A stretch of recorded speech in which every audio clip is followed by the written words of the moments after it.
Yeah, hello and welcome to another weekly Spielworxx chat. And we are having a regular program today. So I have a few Spielworxx news plus two topics I'd like to talk about. And these are information overload in games plus my view on Spiel Digital.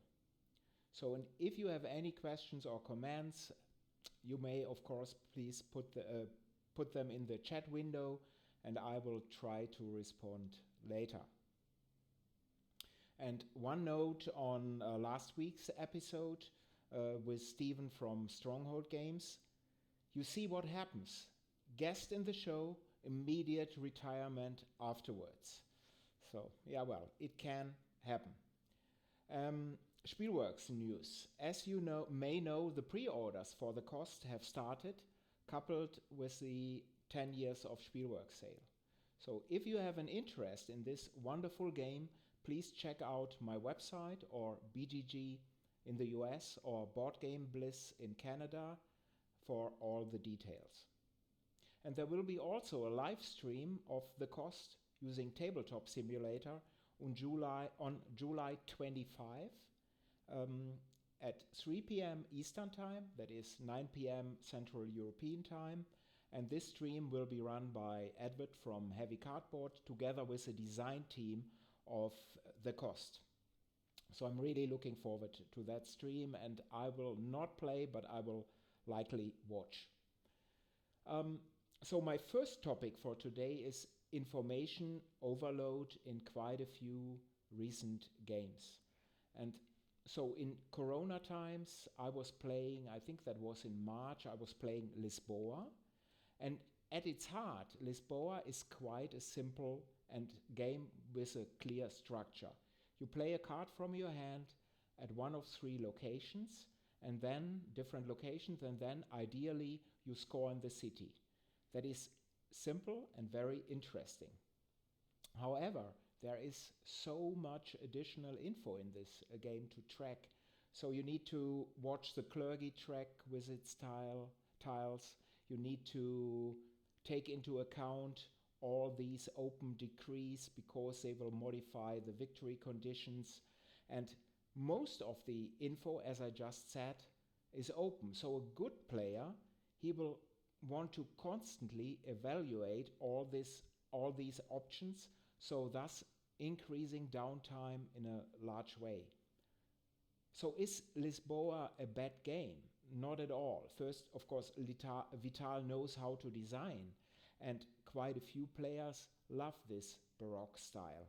It's just my opinion that it is a little bit too much information. And right now I'm playing Imperial Struggle by Jason Matthews and Ananda Gupta by Vessel. The topic, 100 years of conflict between France and Britain on a global scale, is fascinating to me. And the complexity of the game is not that high, but wow, there is so much info to digest. And let me bring the vessel board up here, if I manage this. Yeah, it's over here. So this is the main board of the game, and it's divided into 4 theaters, so North America, Europe, India, and the Caribbean. And each theater has a lot of spaces, as you can see. And these spaces are even different. So you have round markets, you have forts, you have prestige and alliance spaces. And the markets, let me just enlarge this a little bit, they can even have resources and different resources in the game. So they are connected and tied to that space over here. And you can flag or unflag a space with economic, with diplomatic, and or military points, all depending on the space. Now I would unflag this French space over here. And at the end of a peace game turn, basically each space a player controls is important because you need a majority in a theater to score. So here in the Caribbean, the player having the majority at the end of a peace turn would get, this is also random information, would get 1 victory point plus 1 treaty point. That's a small note over there. But this is not all. So in addition, per turn, we track 3 out of 6 resources which may be in global demand. So in this turn it would be furs, it would be fish, and it would be sugar. And you see these are connected to the spaces, to the market. So over here we have a space that has the first resource. And again, we count for each of the 3 resources, we count majorities on the board. So this is more open information and more counting. And what I personally like in a card game is that some info is public knowledge. Some is hidden, the cards in your hand. And Imperial Struggle is not a card-driven game, although it has cards, even of 2 kinds. So for example, it has event cards. So let me just see. So these are some British event cards that the British player has in his hands here. And also ministry cards, so the British player mat over here. So the British player has 2 ministry cards right now. One is hidden and one is open already. And all these cards has also some keywords. So for example here, style, some information, and they may also have bonus informations. So that's also a lot of information. But the game engine is the investment tiles. So per turn, you have, or both players have 9 of these investment tiles, which are randomly picked. And in each of the 4 phases a player has per turn, he picks 1 tile. And each tile has a major information, a major action, and a minor action. Plus maybe a military upgrade, over here for example, or it allows the play of an event card. And as I said, these 9 tiles are open at the start of a turn. So you are not only looking for tiles that may be helpful for you, but also you may hate pick. So, well, you may not really need this tile that badly, but maybe you can deny the other player this tile. It could be the last military upgrade tile in the game. So more info. But we are also having war turns in the game. So there are 4 wars. It's a 100-year game. So let me bring up a war here. That's the War of the Austrian Succession. And each of these wars they have 3 or 4 different theaters. So here in this war we have 4 theaters.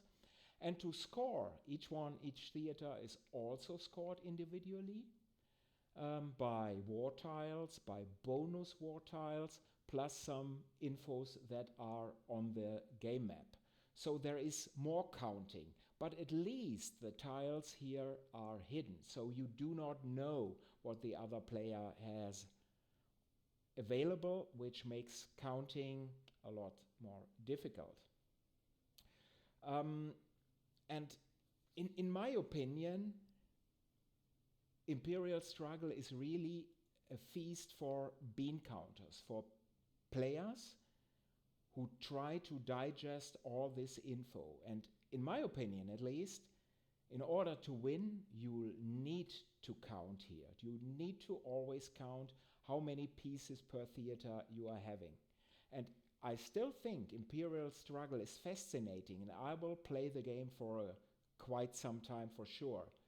However, it is also fiddly.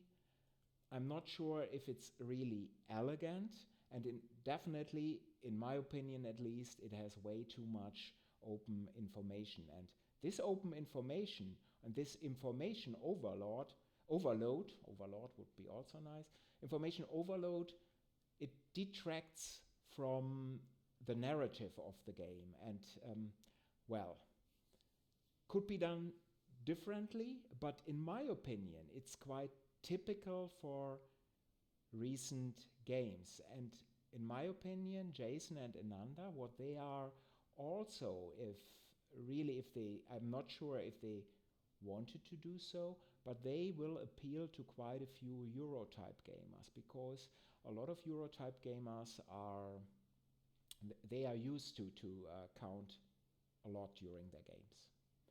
But let us move to the second topic for today, and this is Spiel Digital, and really seen by me, a tiny games publisher. And this view, of course, is most probably different from the view of a lot of other and larger publishers. But first, I think that Dominik and the Merz Verlag, they are doing the right thing. Digital will be a part of tabletop game conventions and fairs even after Corona. And I also wish them all the possible success. But let us briefly take a look what Spiel Digital tries to do. As a company, you may build your own virtual booth, presenting new games and post info on activities. You may also sell games via your web store, and activities could be game presentation, demos on Tabletopia, gameplays also on Tabletopia, plus interviews, plus seminars. But I'm a skeptical old fart, so here is my take. And again, this is strictly from Spielworxx point of view. So let's look at the numbers. Last year there were more than 70,000 individual gamers at Essen. But I doubt that any casual gamer will take part in an online game fair. And a lot of the gamers, they are having 4-day tickets, and they take off days from work to be able to attend Essen from Thursday, maybe even on Wednesday. They arrive on Wednesday, but to be at the fairground from Thursday till the end. But will these gamers take days off from work for an online game convention? How many people will participate on Thursday or on Friday? And again, looking at it from my point of view, to whom shall I talk on the first 2 days? I don't know. But attending Origins or Gen Con or Essen is exciting because you often attend the fair or the convention together with a group of friends. So you move around, you play a game, you see something exciting, you chat with other people, you play again, and this from 10 in the morning till at least 7 in the evening for 4 days. But will you do the same thing without any friends in front of a screen? Or will core gamers just attend Spiel Digital for 2 hours a day? Because after all, it is not that exciting.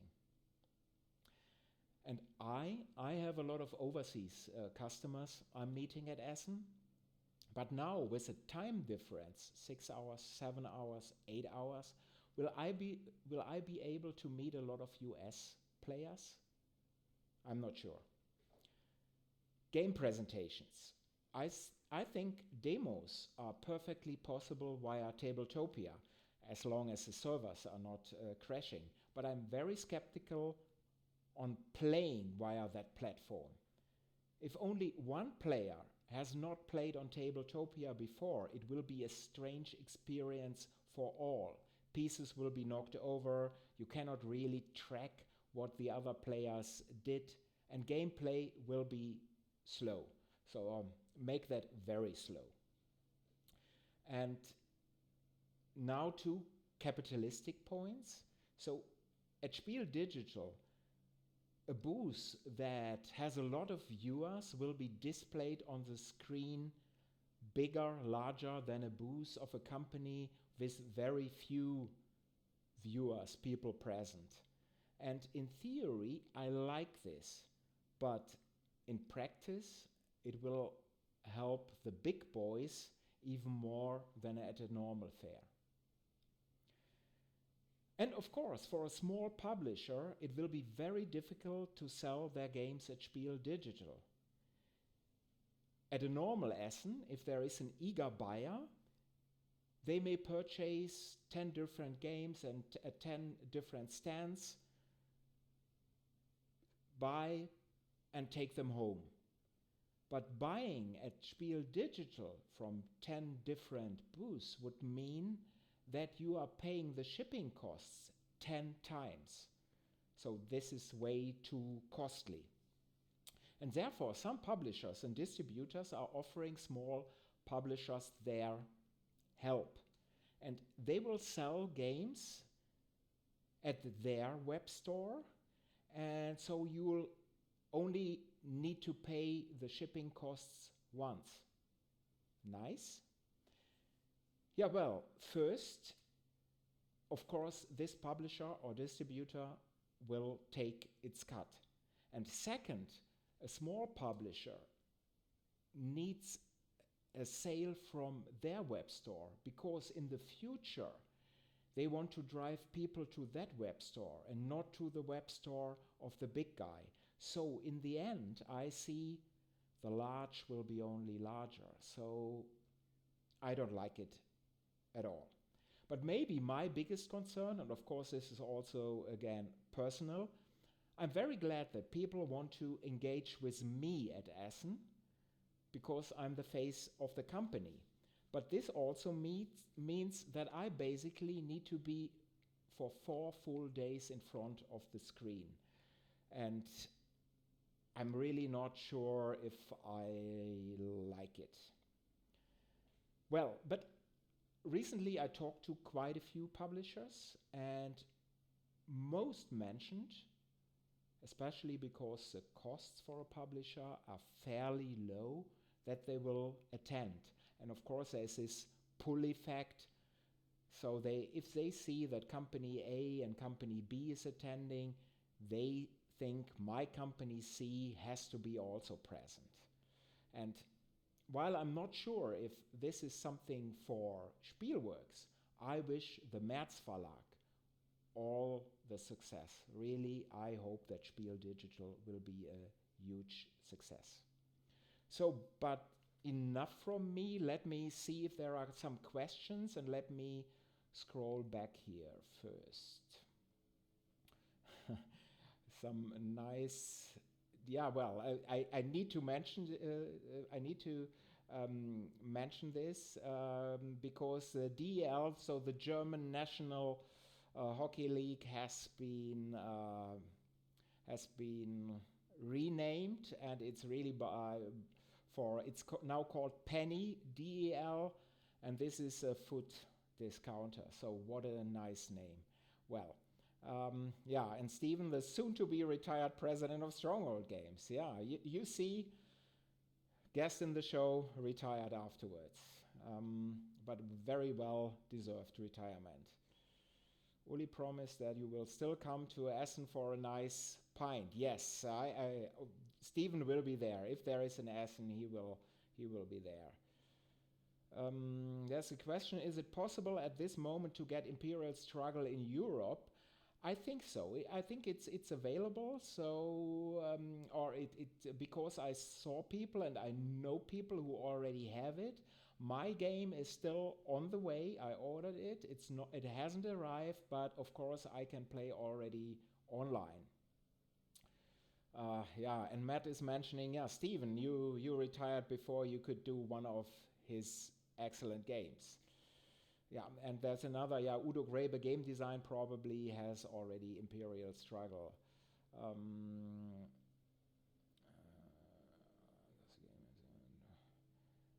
2 days ago, didn't have it. Maybe he doesn't. Yeah, Tony, hello Tony. Of course, the board is nice, that's for sure. It looks great, but if you see that each individual space counts in the end, at the end of each turn, it is a lot. It is a lot. And you see, yeah, well, maybe it is just me. Marcus, hello Marcus. This will be so hard for a small publisher, financially and concerning time and manpower. Spiel Digital. I think financially it is okay because the costs to attend for a small publisher are low. If you, and let's look at Spielworxx, I would just buy the smallest possible package. And this is just a couple of hundreds euros. And I have no hotel costs. I do not have to travel to Essen. I do not have to bring games to Essen. All this is reduced. But in the end, I'm not sure if I will sell a single copy at Spiel Digital. I'm really not sure. And of course, manpower, yes. If you are a sizable company, you need a lot of volunteers. And as you well know, it is very hard to demo at Essen. It is really very hard. But it's still easier if you see the other people's faces. Are they smiling? Do they get my explanation? But to explain a game on a screen, and I did this in Corona times several times, is hard. It's harder because you may not even know if the other people are listening or if they are gone away. So it will be tough. And of course, time, it's the same 4 days. It's the same 4 days. I'm not sure, and I need to ask Dominique if it's possible to just be there for a couple of hours a day, but then the rest would be just a static website. So is this a good thing? I'm not sure. I'm not sure. So Markus, yes, he says he takes Wednesdays to Fridays off at work to explain games, and and you should, and he's not sure if he wants to do the same thing for a digital convention. And I can fully understand. It's exhausting to explain a game for 2 hours. I did this with Pax Pamir, and this is probably doable in 60 to 75 minutes, but it's exhausting, way more than at Essen. But we'll see. And Tony, you cannot get drunk online like you can at Fitzpatrick's. You see another disadvantage. And this is absolutely true. But of course, you can get drunk online as well.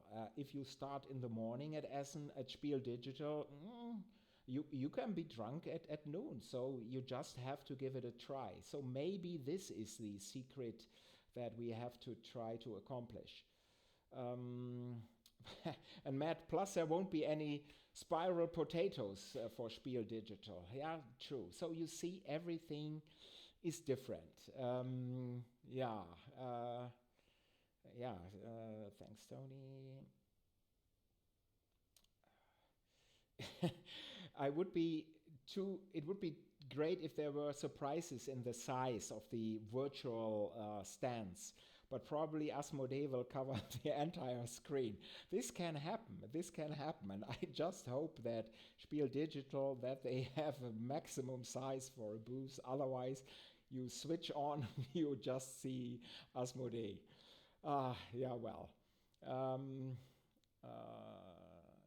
So welcome to the stream. Yes, welcome to you as well. Imperial Struggle, yeah. I don't know the costs, Markus. They are fairly low. They are okay-ish. So that is not the biggest problem.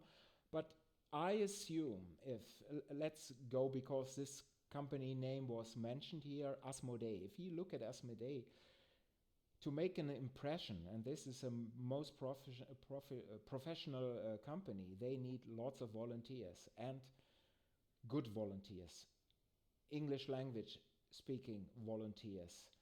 And to have them from Thursday to Sunday, this will of course cost some money. And also to transfer all the games to Tabletopia, and that the volunteers can play well and quickly on Tabletopia. Everything is not easy.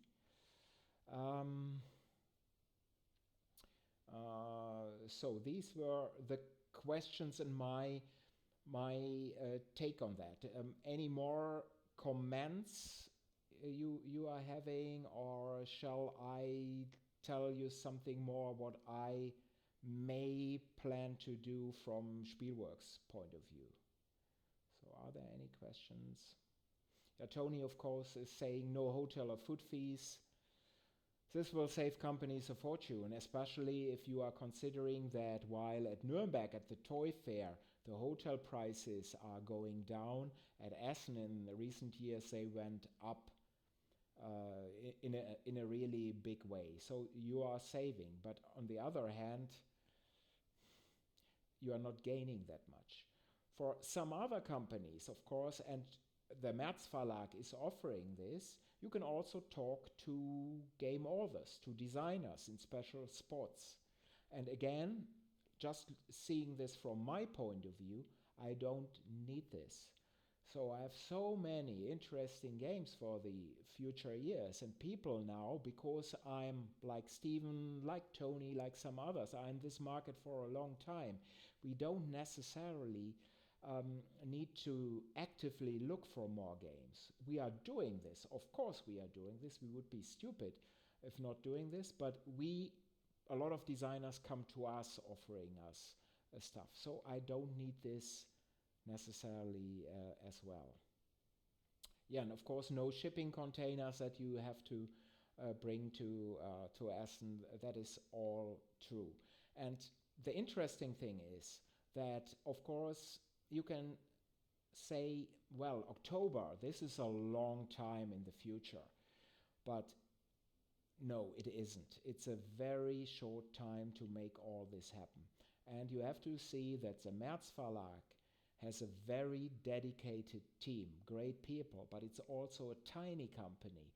So, and they don't have the expertise yet to manage such a thing. So I really hope that it will be a success, because the first year doing this will be important for the future years as well. But maybe at the end of this weekly chat, I'll let you briefly know what I'm also considering. It could be well that I'm participating at Essen Digital, at Spiel Digital. I'm not sure at this moment.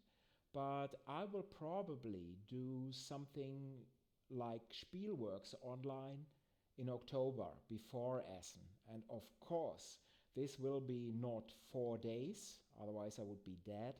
It will be most likely start on Wednesday afternoon European time, so that Americans who would like to participate, for them it's early morning, and it would run till Friday night, and then it would be the full Saturday. And I'm planning interviews with designers, with other hobby personalities, and of course there will be live games. And I'm not using Tabletopia because of my thick fingers. I will knock over all pieces. I'm using Vessel, as you're seeing from the module over here, because this is 2D and much easier to manage, even for players who haven't used such a program at all. So I'm planning this, and this, in my opinion, is better for me, because it's an event where only Spielworxx fans will be, and they know what they can expect and what they cannot expect. And maybe then later I'm doing Spiel Digital in addition. We'll see. Rummelsnuff is again mentioned, and if you haven't checked out that great singer from Germany, then you are missing something. But we had him here before. So we are talking for 30 minutes. If there aren't any questions anymore, I'd like to end this for this week.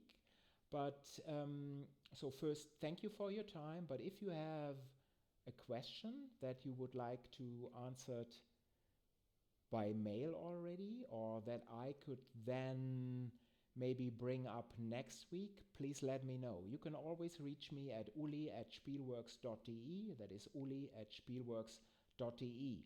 And next week, by the way, we will have another guest. We will have Ignacy Cevicek of Portal Games Poland, and I'm really happy having him here, because he has also some online gaming conventions experience, because he already did a Portal games online in Poland, and if I'm not completely mistaken, we will do the same thing in the US in English language the coming weekend. So maybe you have an interest in checking out that online convention by Portal Games, and maybe we can talk to him on this topic as well next Tuesday, so that we know a little bit more. So till then, bleibt gesund, and of course, Black Lives Matter.